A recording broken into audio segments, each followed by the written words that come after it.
Hello and welcome everybody. My name is Bianca Gonzalez and I am the Bullying Prevention Program Coordinator with the Riverside Medical Clinic Charitable Foundation. I want to go ahead and welcome everyone to our first session within our virtual bullying prevention conference.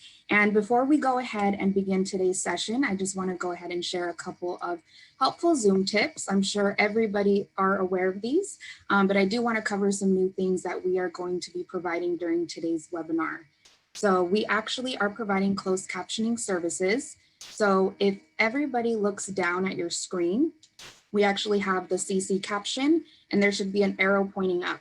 If you click on that, it should show all the subtitles during today's webinar. So please feel free to do that. You can always turn it off in the same directions that I just shared. So it's fairly simple to use. We're also going to be recording all of our webinars this week, and with the exception of our Kaiser Permanente webinar on Friday, and they will be uploaded on our YouTube channel within 24 to 40. We are also providing a kindness kit giveaway. So as you guys can see, we are providing a grand prize, which is a kindness kit for a classroom. And then we have a couple of other prizes, which are, $50 or $100 Amazon gift cards. So for those of you that actually registered and are attending, you will be entered in this giveaway. And if you're not an educator, and let's say you do win the grand prize, you can actually donate a kit to your classroom of choice. So please keep this in mind. And also this giveaway is available to Riverside County attendees only. We also have our chat box available. We're going to be having a Q&A session towards the end of the webinar. So any questions or comments, please feel free to save them until the end and we will have some time for those. And after each of our sessions, you will also have the opportunity to complete a short survey. So we will look forward to receiving your valuable feedback, and keep in mind that by completing our short survey, you will be given an additional entry in our kindness kit giveaway. So I do want to go ahead and thank our conference sponsors that have assisted us in facilitating this week. We want to go ahead and thank the Riverside Medical Clinic, Kaiser Permanente, the Press Enterprise, City of Riverside, Riverside County Board of Supervisors, Hub International, IEHP, Alliant, Singer Luac, Union Bank, and LabCorp. We truly appreciate your support. And before I introduce our presenter for today, I do want to share a little bit about our foundation and the work that we do within our community. So as you can see, this slide shows our impact in 2019, but I also want to share what we've been doing during this time as well. So about 36 years ago in 1984, 19 RMC physicians formed our foundation with the goal of improving health and quality of life in inland Southern California through advocacy, individual professional education, and service. Our foundation holds monthly support groups for endometriosis, prostate cancer, Alzheimer's, and brain injury and stroke. And we currently have been having our meetings online, and we are calling our support group members. We are calling them, making wellness check calls, and also providing monthly newsletters to provide vital support information. Our scholarship program to date has awarded over $25,000 in 3 different areas related to health education and special need programs. And in 2012, we held a lecture on bullying that inspired us to launch the Anti-Bullying Institute, also known as ABI. This bullying prevention program, we offer services and resources to parents, administrators, and children in Spanish and English to assist in ending the cycle of bullying. ABI has impacted over 14,540 students and parents through student and parent-centered bullying prevention education. And we also currently serve over 20,000 HERO alumni through our ongoing programs. Our Traveling Triplets program is a doll therapy program which brings meaning and purpose for someone who is living with dementia. And this program is currently on hold, but we hope to return to a normal schedule as soon as it is safe for our seniors. Lastly, we have reached thousands through our health education and events in honor of some of our founding doctors, and we hope to continue that virtually and in person, hopefully soon. So I now would like to introduce our presenter, Dr. Charles Lee Johnson. So I would like to share a little bit about him. Reverend Dr. Charles Lee Johnson is an assistant professor at Cal Baptist University. Change slide so everybody can see him. At Cal Baptist University and the chair of the social work department. Dr. Lee Johnson also serves as a senior pastor of the Life Church in Riverside and is the chief executive officer of National Family Life and Education Center. a social service agency that provides a nationally recognized Rites of Passage program for at-risk kids and families. Dr. Lee Johnson is unequivocally committed to the positive development of young people, families, and communities across the world. In a very short time, Dr. Lee Johnson's work has touched parents, children, and organizations throughout the United States. His ability to integrate his professional knowledge with practical skills enables him to effectively work with diverse populations. His enthusiasm and wealth of knowledge makes him one of the most dynamic and inspirational social workers in America. He was born and raised in Los Angeles, California. He is a graduate of Dorsey High School and completed his undergraduate studies at Morehouse College with a BA in sociology. Dr. Lee Johnson graduated cum laude, president of the Morehouse Sociological Association, and was inducted into the National Sociological Honor Society, Alpha Kappa Delta. In 1997, Dr. Lee Johnson attended a 3-week study in Egypt, and upon his return received his license to preach in the African Methodist Episcopal Church. In June 2001, he received his master's in social welfare from UCLA, and during his tenure at UCLA, he was voted Social Work Student of the Year. In May 2015, he was awarded his doctoral degree from the United Theological Seminary with his published dissertation entitled A 21st Century Multicultural Discipleship Ministry Model for Gifted, Saved, and Prospering Young Adults. Dr. Lee Johnson received his ordination as itinerant elder in the AME Church in October 2003. In February 2008, he became the pastor of Corona Community AME Church in Corona, California, a ministry that has grown from 60 members to more than 400 and boasts more than 15 community outreach ministries. In 2020, he launched a new church in Riverside, California, also known as The Life Church. So I will now go ahead and give it away to Dr. Charles Lee Johnson. All right. Well, good morning. Thank you for an incredible intro, Bianca. I said, I was wondering who you were talking about for a second. Then I said, wow, I think I've been along for a part of that ride. So it's been really good. I appreciate that. To the entire team, Bianca and Jeanette, who's behind the scenes. If you see a whole lot of stuff popping up in the chat, that is not me able to type that quick. That is Jeanette, who's making it all happen behind the scenes. So if there's any questions, comments, concerns, thoughts that you want to raise, those will be facilitated behind the scenes, and we'll be able to bring those to light. She just said hello to everybody out there. So good morning, everybody. I know that we are virtual. We're used to having this conference in person. This is one of my favorite conferences every single year, but we're not able to be together in the traditional way, but we are together at least virtually. So big shout out to still going forward to make sure that we have this conference if we can. I'm not sure if everybody has access to the chat, but if you do have access to the chat, it is World Kindness, y'all. We want to make sure we still keep that connection. Can everybody just put in the chat, hello, it's good to see you, good morning, something. Let's just run up the chat and be able to speak to each other, embrace each other, encourage one another. We need that in this time. And so I see the chat beginning to fill up.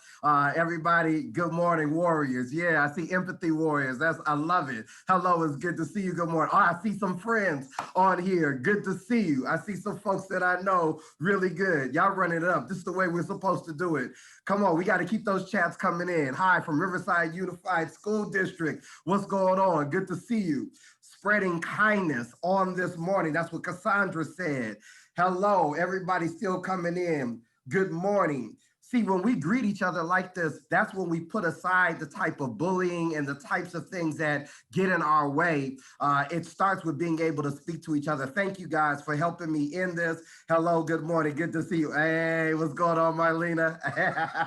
All right, really good. Everybody, it's good to see you certainly this morning. If you guys see me wiping my eyes, I am not crying from the presentation, you guys. I'm in my office. It is freezing in here. It has not been this cold in a long time, and it's got my eyes watering. But I am excited. Mary, I got you pumped up. We just getting started. We're gonna turn all the way up. That's the way it's supposed to be. So you can't come to an anti-bullying conference and not be excited. Why?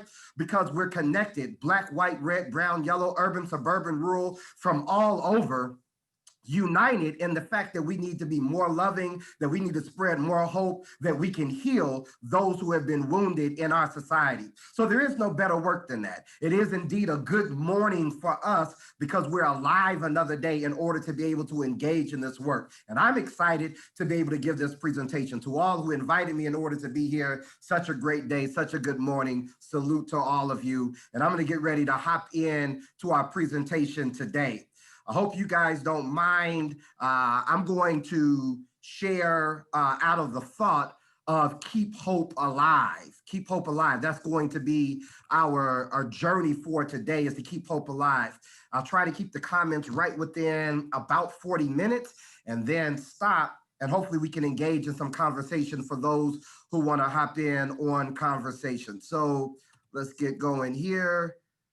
Should be able to see that slide that's there on Keep Hope Alive. That's our journey for today, and our journey, you guys, every day is to keep hope alive. I'm going to share my story, a story that I don't talk about too much because I don't like to share the victimizing side of things. But I'm going to tell some stories just about my journey and how I had to keep hope alive, how other people engaged me in order to keep hope alive in the midst of being bullied in order to turn life around. When you see these hands that are on this first slide, breaking the chains free, that is symbolic of my life. And that's symbolic of somebody who may be tuned in today, that they have felt very much under bondage and needing to break free. And I know that at a certain place in my life, I felt like I needed to break free. And I was fortunate to have people of many different colors, many different backgrounds come into my life and help me to break those chains in order to be free. When Bianca was reading my bio, it took me back just a little bit because I remember all the stuff I went through on the way to those degrees and those accomplishments. So thank you, Bianca. You actually touched my life by reading that bio so wonderfully today. So this is just a picture of a young man. You can see him with his head down. He's clenching his notebook. There's people in the hallway sort of talking about him. And for most of my career in education at school, this was me, until I got a little bit older and I started rebelling. But this was me. I was a kid that I felt like everybody was talking about me, even if they weren't. I felt like things were going wrong. I felt like everybody knew what was going wrong. And so I walked often with my head down, feeling discouraged, feeling despondent, feeling out of it. And I felt like nobody cared. Other people were grouped together and I felt like I was always by myself. So as Bianca shared, I was born and raised in South Central Los Angeles, born to a single mother who was a great woman. My father was a great man, but my biological father had a bad habit. He was an alcoholic. He moved from alcoholism to heroin and from heroin to crack cocaine. And so at a very early age, I realized that my father was a crackhead. He was a great man when he did not use, but the more that he used drugs, the more abusive he became. In fact, if you guys were to meet my mother today, my mother wears a scar above her eye from my father cracking a bottle across her forehead when she was pregnant with me. And my father continued that type of abuse until I was about 5 years old. My mother finally had enough. I remember her looking at us. We had run from different places, living with my grandmother, living with my aunt. But wherever my father found out we were staying, he would show up there, begin bullying my mother, until one day we were sleeping in the car. And the toothbrush was in the glove compartment box. And this was a Volkswagen Bug, y'all. This is not no Ford Explorer, okay? This ain't no nice car where you can spread out no leather seats, okay? This was a Volkswagen Bug. And we were living in that car. And she says, you know what? I'm going to get us a place. And if your father finds out where we're staying, I'm going to kill him. At an early age, I remember my dad being a bully. But he was still my dad. I didn't understand why he talked to my mom the way he did. I did not understand why they were engaged in the battles they did. But I realized that something was wrong. And he was very intimidating. Tall guy, strong voice, deep voice, loud, just like me. I'm real loud. Okay. And so my mom, she had that in her too, of being able to defend herself, but oftentimes she was victim of whatever he was doing. Maybe I learned to be bullied very early in my life. I mean, I'm gonna come back to that a little bit later, but I watched my mother be bullied And I think I learned some of that behavior in a response. And certainly what happened after scared me.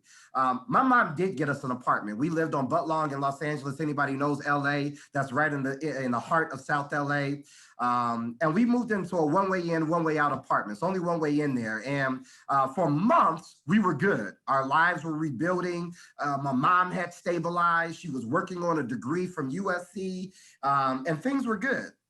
But I did miss my dad. And one day there was a knock at the door. She says, "Who is it?" She's like, "It's Charles." You know, he answers. I'm named after my father, Charles. And so he's wanting to come in. My mother's like, "No, how did you find out where we are?" I'm screaming because I want to see my dad. We're going back and forth. My dad finally kicks down the door, comes into the house. My mom, true to her promise, who said, "You know what, we're not running from him anymore," goes to get a knife, pops the knife at my dad. They get into a fight, but this time my mom gets the better of my dad and ends up stabbing my dad in the corner of his face. I was 5 years old, crying. They're both telling me different things to do. I'm scared, don't know what to do. So I froze. I never called the police. I sat there and just cried and screamed and yelled as my parents fought. I watched my mother holding this knife dripping with my father's blood. My father pulls a pistol from behind himself, pulls it out and puts it towards my mother. And I'm not sure what to do but to cry. I was scared. I was scared. And that fear continued with me for a long time from what I saw my parents do. I remember my mother looking at my dad and saying, "You know what, we're not going to run from you anymore." She ripped the gun out of his hand. She beat my father with that gun. The last time I saw my father, in fact, to this day, teeth were falling out of his mouth. She had beat him that bad. My father went away. I never saw him after that. My mother was liberated, but that now meant that there was no protection around us. And so we were living in a neighborhood that was dictated by gangs, which meant that now people saw that there was a single mother.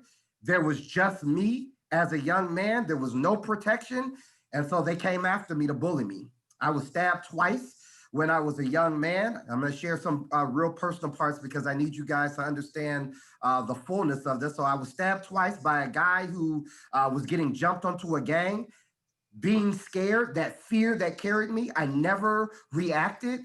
I didn't know what to do. When they asked me who did it, I didn't want to tell the police or the doctors exactly what happened because I didn't want what I thought would come after that. And so that led me into seeing I needed to get friends who could at least defend me, which meant running towards gang members because at least that would give me some sense of being defended. During that same era, I was molested. I had two different molesters, both of my molesters who were men, two of them, both of them who lived in my house for brief stints, okay? Lived in my house for brief stints. And it messed me up. It messed me up. And it led me into some very bad relationships as I engaged with both male and female, just all across the board of trying to get my life together on how I was going to move forward. That led to this kid that you guys see on the screen. The kid with his head down, the kid that when everybody sees me, all they see is that I don't have nice shoes, I don't have nice clothes. They didn't see that I was being beat up at home. They didn't see that I was molested the night before or that I didn't even sleep the night before because I was so scared that that molester was going to come into my room that night. They didn't see how I was unsure, how everything was going to be provided for, and all the secrets that I had kept within. But they talked about me. They did things to me. They provoked me. And those things hurt me so bad. The next slide that you see here is one that says you're only as sick as your deepest, darkest secret. I kept a lot of secrets. There was a guy that when I entered into my teenage years, he entered into my life by way of school. I'm not going to call his name because he and I are good friends right now, and I'm going to share a little bit of our journey. But he became my main bully, my main bully. So as I was getting older, this guy was bigger than me He was better than me at everything. I just wanted to hold my head down and just get through the day. And he was a person that seemed to point the finger at everything about me. If I wasn't dressed right, he called it out in front of everybody. If I did something wrong, he made sure that everybody knew. If something went bad, he made sure that he broadcasted it. He pushed me, he shoved me, he would hit me, he would do different things. And for me, it was to shrug it off, to play it. It's all right, it's cool, everything's gonna be all right. But the reality was I hated him. And I hated the things that I felt like he did to me that made me in this place. The question is, well, why wouldn't you tell your mom? Why wouldn't you tell your aunt? Why wouldn't you tell all these other people? And I'll tell you that in some places, I don't know why I didn't speak up. I don't know sometimes why I didn't speak up about the molestation. Hurt, embarrassed. Why didn't I speak up about this guy as a bully? Hurt, embarrassed, same thing. I should be able to defend myself. What is somebody going to be able to do? Am I actually going to have my mother come up and fight my battle on this? So I suffered for years in silence. People looked at me, they thought everything was okay, but the reality was it wasn't okay.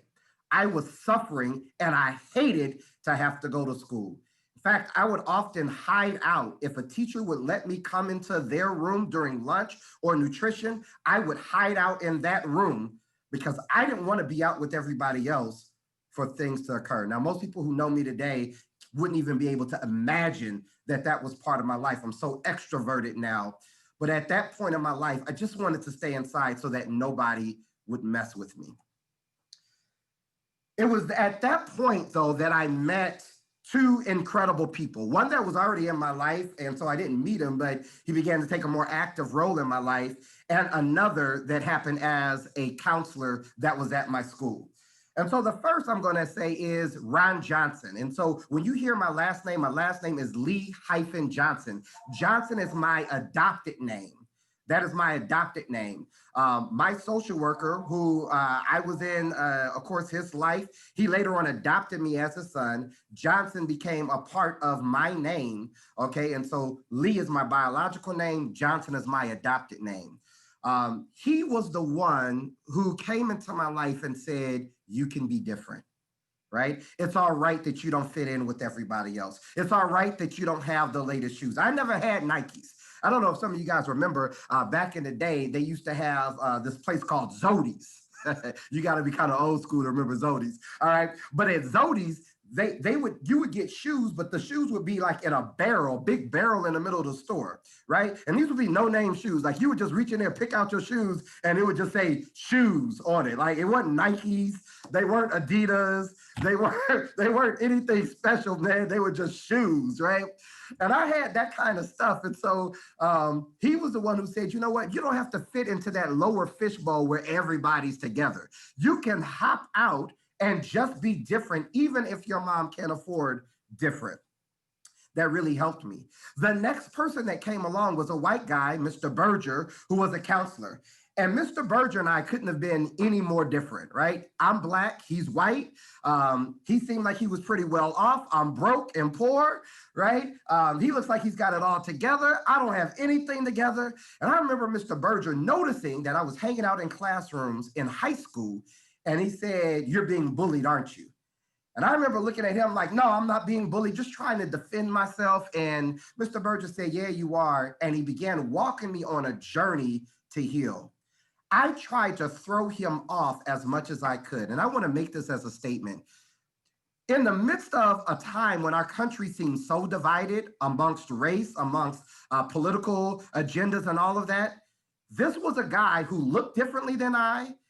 He was a different race than I, different class than I, may have even been differences in how we saw the world. But he took time to care for me. He took time to express his love for me. And in doing that, he changed my life. One of the things that we have to be able to move beyond is just because I'm not the same color as somebody else doesn't mean I can't help them. If you have a heart for that person, there's help that can come that way. Mr. Berger changed my life. Between the intervention of Mr. Berger and my adoptive father, Ron Johnson, it moved me into believing that I could hop into some different places. Sometimes people were with me, sometimes they weren't. But it was both of them who worked together on a process of bringing me and that bully that started in my early teenage years into a place of reconciliation, of hope, and of healing. Let me tell you how that happened. One day, as I was walking, I got jumped by a group of gang members who happened to be Bloods. I was walking through their neighborhood. They were looking for somebody to pick on. Once again, I was the target. And so I got beat up. The crazy thing is that that same day, the guy who was bullying me, he was walking behind me. And as he was walking behind me, those gang members thought he was with me. So guess what? We both got beat up that day.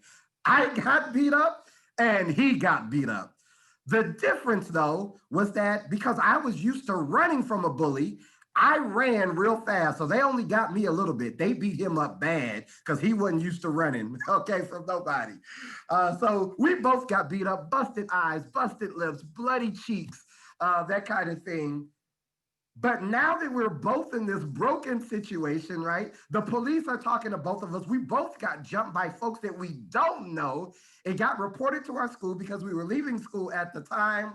And so all of a sudden, there's a conference that's called. And in this conference, they bring he and I.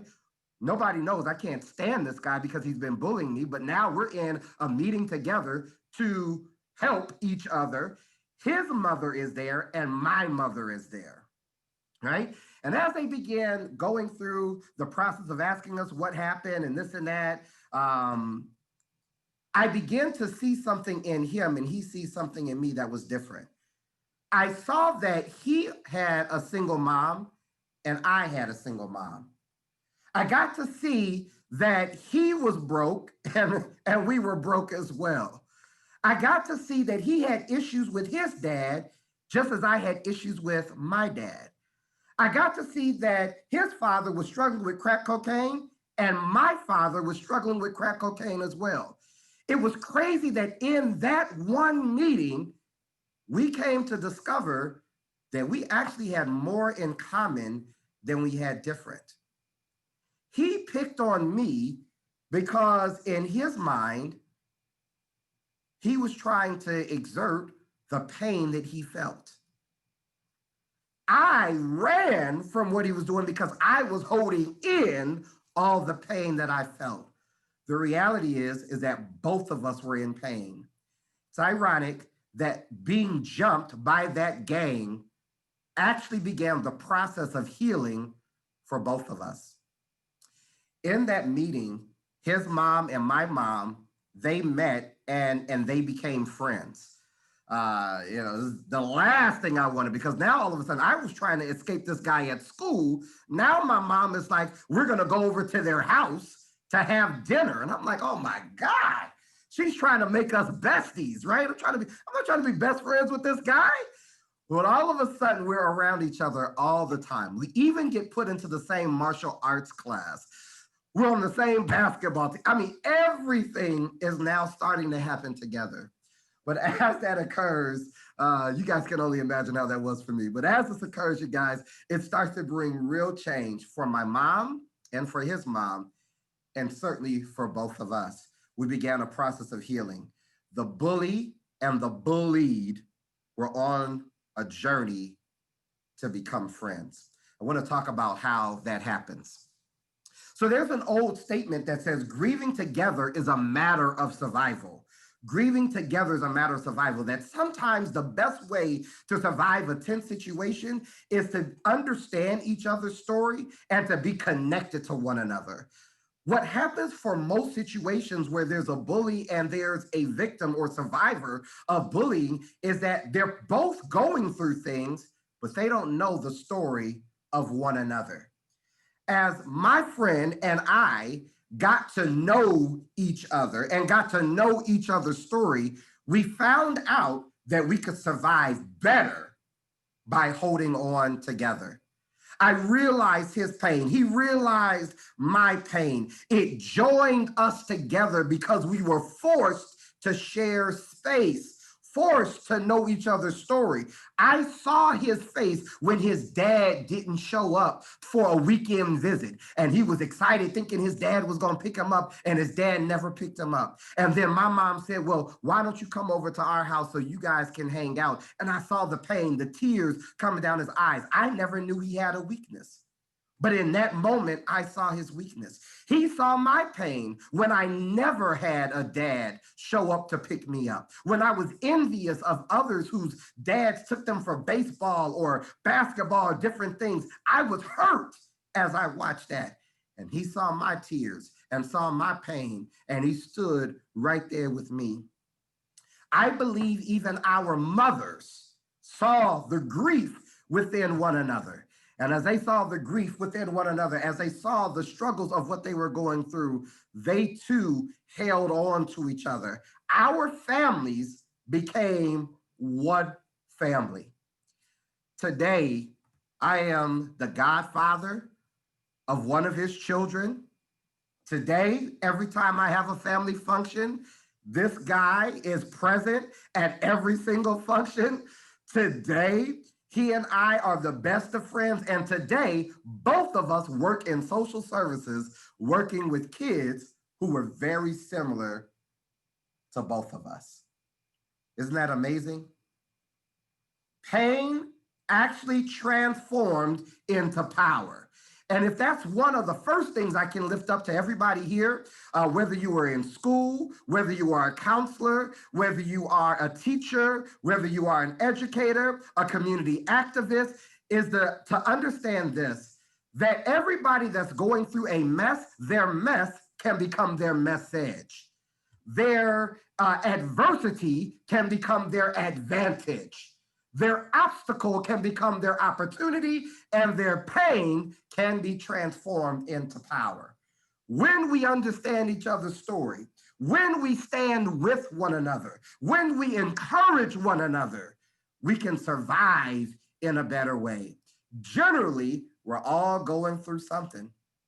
And that's the reality. We're all going through something. We're so much better when we go through it together. That's why I'm excited about this conference. That's why I'm thankful to be invited here, because whenever we come to a conference like this, look at this, 114 of us have gathered here as participants. We are reminding each other we are not alone. There are good days in this work, and there are tough days in this work as well. And on those good days, on those tough days, we remember that we stand together. We stand together. It's a better way to survive. This is a map, you guys, as we are, I have to go into a little bit of theory, you guys, for us to understand this. So Erik Erikson gives us the psychosocial stages of development. And in Erik Erikson's psychosocial dynamic theory, he tells us that in each stage, children all the way through adulthood are looking for certain things. Let's look at this. For school-age children, they're in a place of industry versus inferiority. What Erik Erikson would suggest then is that psychologically, either I become good at something, other people around me say, wow, Charles, you're really good at that. You do this very well, or I begin to feel inferior. And if I can do the things that other kids do well, I have industry, right? If I spell well, read well, play basketball well, people reinforce that and I feel good. And if no one is doing that for me, then I begin to feel inferior. Well, I'm gonna tell you, part of my journey was that I struggled with my reading. And I struggled with my reading, not because I wasn't smart, but I struggled with my reading because there was so much chaos going on in my house. Do you think I was focusing when I went to school? Do you think it had my best attention? Absolutely. So then when the teacher says to read out loud and I'm stuttering over words and everyone begins to laugh at me, what happens to me? I begin to feel inferior.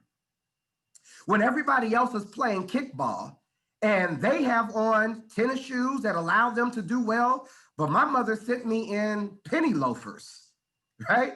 I'm not going to be that good at kickball. That's what happened. SO, I'm the last to get picked. If I get picked at all for a team, do I feel industry or inferiority? I begin feeling inferiority. And more as those areas build, and I don't have someone around me to tell me that I'm great at something, I begin to feel down. It becomes easy for me to be bullied and picked on by other kids. What does it say to us? That we have to know where kids are along their journey. And that sometimes when I may not stand out for sports, I may not even stand out for academics, I need somebody to find something good about me so I can feel good about me, right? Now, should my self-esteem be dependent upon other people? No. But when you're a school-age kid, you need folk to do something in order to lift you up. There's an old statement that says kids respond to what we reward. You want to raise a child, praise a child. Everybody needs to hear something that is good about them. That is why it was good for us to start off this morning with saying good morning to each other. I wish we were all able to see each other so we could compliment each other. We all need that, especially in this environment where a lot of things are transferred to social media. I might post something, it gets very few likes. Somebody else posts something, it's getting all the likes through the roof, and now I begin to feel inferior. Do we see how this carries on? I hope you guys are following with me on this. And so Eric Erickson says, I've got to look for where you are in your development. Look in adolescence. Either I have identity, I identify as I'm cool, I'm a ladies' man, I'm the jock, right? I'm the nerd, I'm something, right? I'm looking for some level of identity, or I have role confusion. I have role confusion. And the role confusion, when I'm unsure of what I'm good at, where I should be, how I fit in, it sets me up also many times to fall into being targeted by bullies. Right? Look at young adults. I see this even at CBU of young adults who either have intimacy, right? They have good, close relationships, or they suffer in isolation, right? This sticks with us throughout life. So Eric Erickson's theory gives us some really good dynamics to know that whoever we're working with, whatever age group we're targeting, I need to understand psychologically, what are they going through? What is their need for where they are as a way to combat bullying and even to deal with someone who is being victimized? I need to be able to understand these levels. I wish I could go a little bit more into this. We can't because time is on us. I think I only got about 13 more minutes before I need to wrap up here. One of the other things I wanted to lift for us is the ACEs study. And since this is our first day of the week, you guys have many gifted, talented speakers, much more talented than I am, who are going to be coming through this week. I encourage you to make sure that you're tuning in throughout the week. So I just want to lay a foundation for some of the things that may be out there. The ACEs study, ACEs, stands for Adverse Childhood Experiences Study, okay, or survey. And this is a survey that looks at these 10 areas, 10 questions, 10 things that we can check off to identify if you will lead to an early death, that's one. But if you're also going to deal with some types of impairments, right? Bullying being one of them later on in your life. I want you to look at this list, and you get 1 point for each. And if you have 4 or more, you're at severe risk. I want you to, I'm just going to score myself here as a real quick scoring, right? And I want you to see why I was so susceptible to what was going on and why my bully was so susceptible, because we had a lot of these in common. Watch this. Number 1, parents divorced or separated. We both got 1 point there because both of us had that same situation. Did we have physical abuse? Both of us were physically abused as kids. Was there physical neglect? Both of us had suffered at the hands of physical neglect, right? Emotional abuse. Both of us had gone through emotional abuse. We already have 4 out of 4. Emotional neglect, 5 out of 5. Sexual abuse, 6 out of 6. Witnessed domestic violence, 7 out of 7, right? Substance abuse in the household. Both of us early on had that. Later on, so I'm not going to give myself a point there because we both had moms who were doing the best they could and they were not using substances. Mental illness in the household. My dad had schizophrenia. His dad, I'm not really sure of what happened with him other than substance use. Okay, so we'll leave at 7. And a family member that was in prison, we both had uncles who had been locked up. So 8 out of the 10, both he and I scored extremely high. No wonder we were tied with each other, him being the bully, me being the bullied. Right? This is something that we often want to look at with the young people that we work with, even adults that we work with. Where are they in these adverse childhood experiences? Because if they're experiencing a large number of these, they probably do not feel safe. They probably do not feel like they have an environment of where they could share if bullying is going on. They probably are under attack, and maybe not just saying anything about it. You become highly susceptible to being a bully or being bullied when you're meeting a number of these indicators. Right? Of course, we know that this leads to early death. You see that at the top of the pyramid, that adverse childhood experiences, the higher you score here, can generally lead people to the adoption of health risk behaviors, disease, disability, and social problems. And at the top of that pyramid, you see that early death. That's what the Kaiser Foundation was studying, was early morbidity in the ACEs study. As a pathway to resilience, how do we bounce back from this? What do we do? Dr. Johnson, in the midst of all of this, what we see for children, we want to surround them with positive role models. When there's supportive adults, when there's parental involvement, the fact that our moms got together and formed an alliance, it pushed he and I in order to come together. I'm going to share that in a model in just a second. Increased parent-infant contact, of parents being connected to their children, increased knowledge of child development, just like we looked at with the psychodynamic theory of Erik Erikson. I don't have time to go through this whole list, but there are different gifts of what we can do to build into young people and into adults into eliminating bullying. Right? Exercise helps to eliminate bullying. You know, he and I were both in a martial arts class. And you know what I discovered? There were some things I was actually better at than him. Now, he was more athletic than I was, no doubt. He was a better fighter than I was for most of the time. But I had better endurance. I had better discipline. And I had better form than he did. And as we were in that together, I got to see I was really good at something, right? Being able to engage folks into talking about their feelings, engaging them in positive thoughts. All these things become resilience building characteristics, which are going to be central to one of the models I want to share today. All right, so restorative justice is the model. We now have a name for this. When my family and his family came together, you know, that just happened to happen. Today in many schools, we have restorative justice circles. And I want to lift that up as a model to prevent bullying and a model that moves us from being in pain into power, is restorative justice. How do we keep hope alive? We start looking at restorative justice. Restorative justice has a few things that are critical, I believe, to healing. Number one is offender responsibility, is that who is the offender has to be held responsible. That's very important. They don't just get off. There has to be some responsibility there. There's communities of care, reconciliation. It's not just the perpetrator and the victim being put together, but it's the entire community being engaged and saying, how do we fix this? And there's victim reparation, right? There's the idea that maybe I have some deeper things that were inside of me that need to be healed that are beyond the bullying situation. If somebody only looked at the fact that I was bullied, that might have been one level, and it may not have really helped me.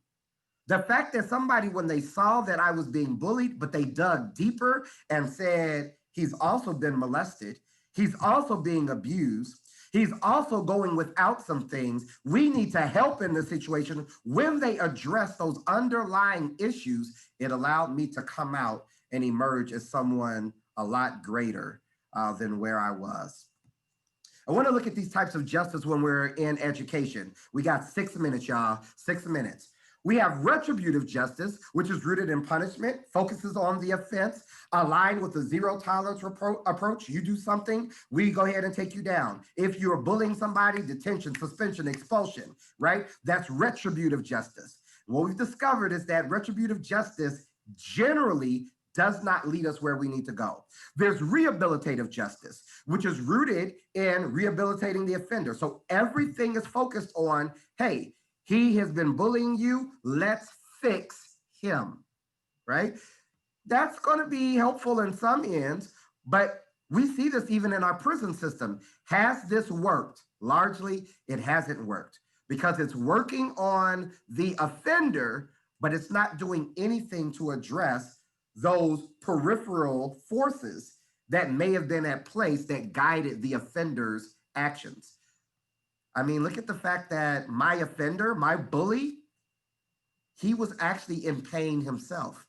Somebody needed to work with him and work with me. Restorative justice looks at both. It says that I've got to focus on the relationship between perpetrator and victim. I work with both of them to make right their offense. I ask the person who has been hurt, what's going to help you in order to move forward? And that moves everybody into a place of greater care. The community is engaged in helping. Look at all the folk who got involved in my situation. My mom got involved in my situation. His mother got involved. His cousins now became people to me. They became advocates for me of like, yo, that's your boy. Why are you picking on him?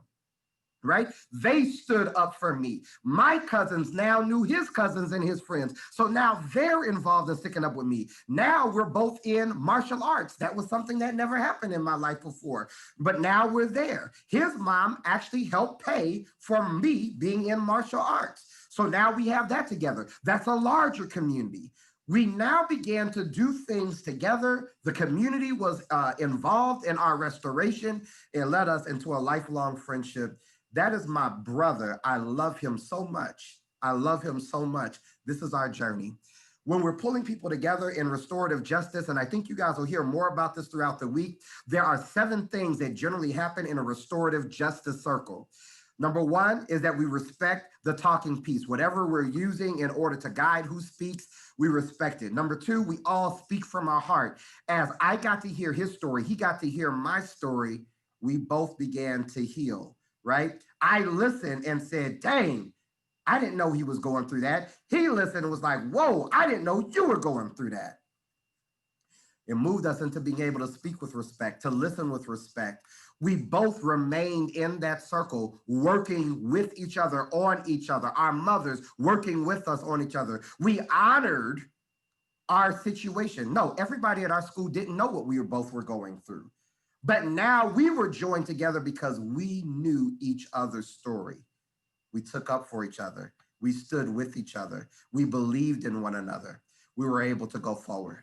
I'm not going to be able to share this model. This is the biopsychosocial model, but just says that in assessment of folks who are being bullied, one of the things that people did with me too often, even in the church I went to, is that biologically, they looked at me and they said, you know what? I think Charles is okay, right?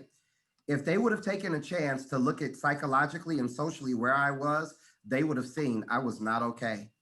So I was in a church and they had no idea I was being bullied. I listened to great sermons. I prayed for something to happen to my bully. I did.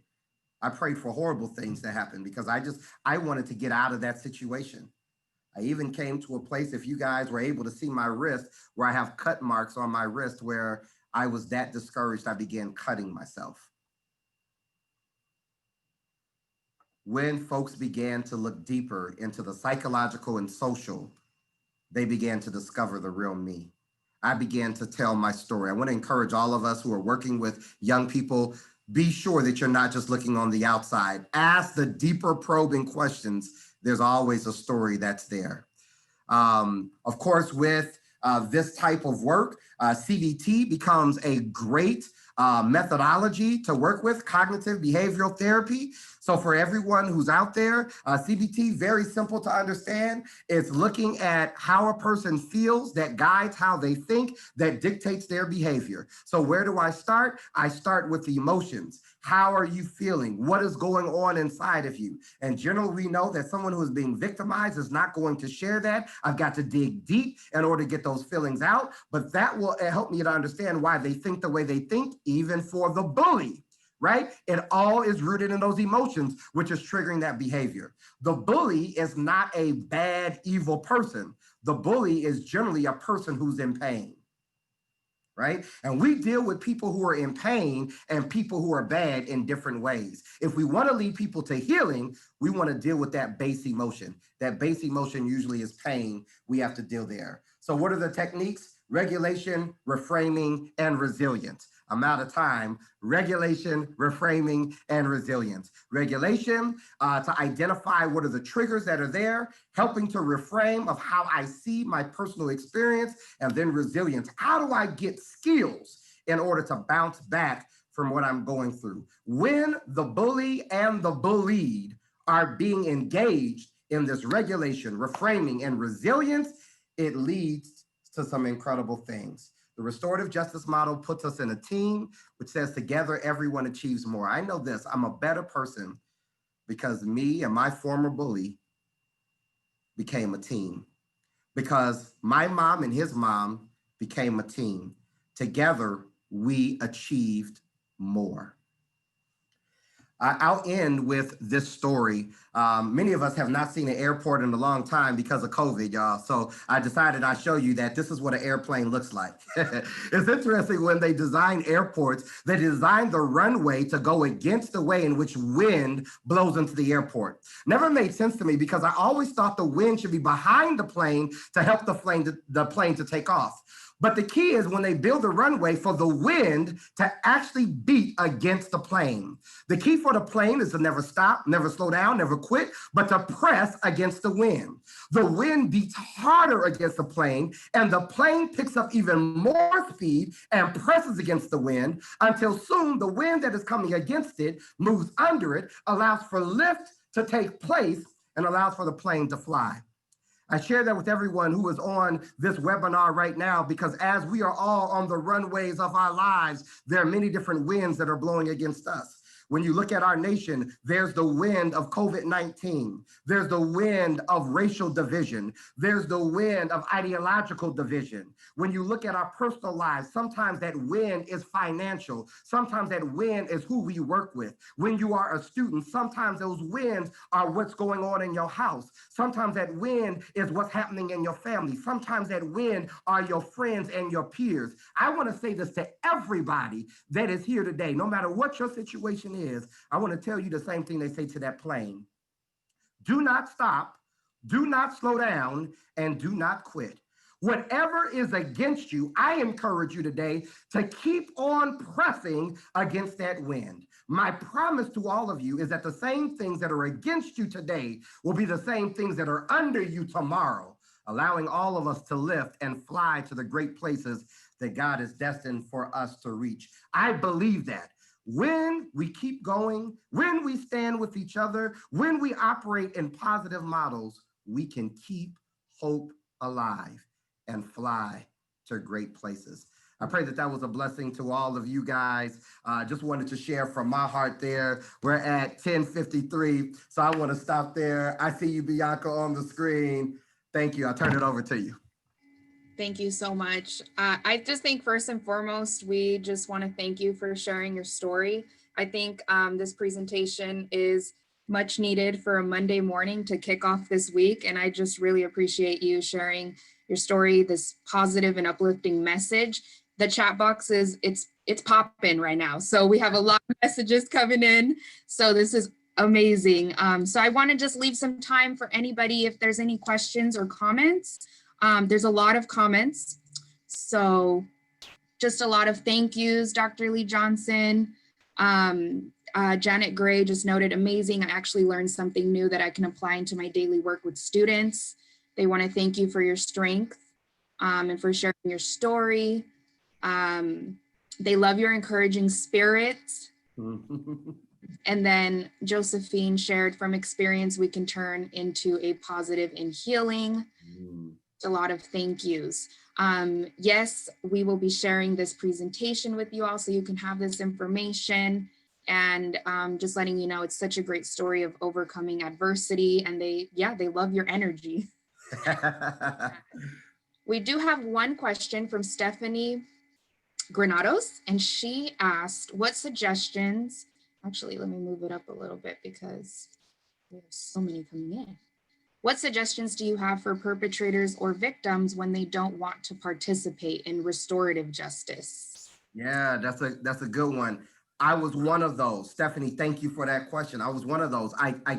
This was not something I wanted to be in. I was very resistant to it. And I'll tell you what that meant was that I needed more love and more support individually before I felt comfortable enough to come into a group type of situation like that. And so my encouragement would be to work individually with those respective parties to build them up in order to being able to come together. That took a lot to be able to sit across from a guy who had hurt me, a guy who had damaged me, that made me hate life, and try to have any type of sympathy for him. That wasn't my first move. But having people come alongside me and encourage me individually to eventually bring me into the same room with him, that blessed me. And then I grew exponentially as he and I got together. That's a wonderful question. Thank you. Another question is, I'm sorry, I can't see the full name, but they would like to know how long it took you to forgive your bully. Was it years or? It was years. I'll tell you, I was in Atlanta, Georgia. I went to school in Atlanta, Georgia, and I was watching a movie where there was a bully situation in the movie. And I broke down crying. I'm out with my boys. Okay, so now at this point, I'm popping. I got it going on. Okay, I'm in college and everything is good. And I'm like in tears, and they looking at me like, what's wrong with you? I was reliving everything I went through. I realized I was still in pain, right? So here it was years later. I'm in a whole nother state. I'm not even around this guy, and I'm still jacked up. Began a long journey of continuing to heal and forgive. I don't think I truly forgave until I think we both had kids. He had kids and I had kids. We both ended up having kids at about 22, 23 years old. And when we became dads, I think we understood the power of what our moms did. And I think it was less superficial. It was more of, yo, we got to do something different. And I remember talking to him saying, I forgive you. And I remember him crying saying, dude, I'm so sorry. We never really said that piece of it. And we needed to say that piece. It was powerful. And today, like I said, I was going to convince him actually to do this with me, this presentation with me. If we ever do this in another year, I promise y'all, I'll invite him and we'll do a presentation together. I think that would be powerful to hear both sides. Very powerful. Thank you. Thank you for sharing that. So we do have a couple of more. There's one where it's cut off from Marlena, if you want to go ahead and add the rest of it, but we do have one from Trinidad Preciado, and she's asking, what is your doctorate degree and how do we get a hold of you to inspire other youth? That's a lot of love right there. I appreciate that. Let me put my information up on the screen if I can, so I can share that with everybody, being able to be in contact. So I would love, I don't think I showed this last slide. I would love to be in contact. I love being able to share my story. And so if there's any way that I can be a blessing to you, if you have a youth group, you have anyone that I can connect with, I'm at CBU, Department of Social Work. Somebody asked, where did I get my degree in? So I have the bachelor's in sociology, master's in social work from UCLA, and a doctorate in ministry from United Theological Seminary. That's what my background is in. This is how you guys can catch up with me. And I'm coming to a hood near you, okay? I'm anywhere you want me to be, I can be there, you guys. I just love helping others And so anywhere I can share my story, I can be a blessing to your group, invite me out. I'd love to be there. You see my email, my phone number, all of that is there. Thank you so much. So we are actually right on time. I want to go ahead and just share my screen. I'm hoping everybody got his information. I went ahead and added it in the chat box, his email address, if anybody wants to check the chat box for that. And then I will go ahead and share my screen one last time.